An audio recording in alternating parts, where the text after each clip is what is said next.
কেমন আছেন সবাই? আশা করি ভালো আছেন। আমিও আপনাদের দোয়ায় ভালো আছি।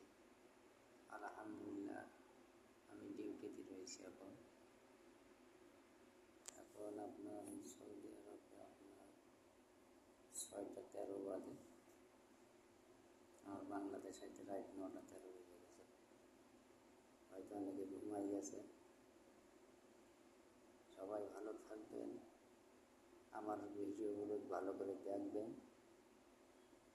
সবাই লাইক দেবেন, শেয়ার করবেন, কমেন্ট করে জানাবেন। কে কোথা থেকে দেখছেন সেটাও বলবেন। আশা করি ভালো লাগবে। আরও ভালো ভালো ভিডিও দেবো আপনাদের উপহার দেওয়ার চেষ্টা করবো, যে সুন্দর সুন্দর ভিডিও বানিয়ে। আপনারা সবাই ভালো থাকবেন আশা করি। আসসালামু আলাইকুম।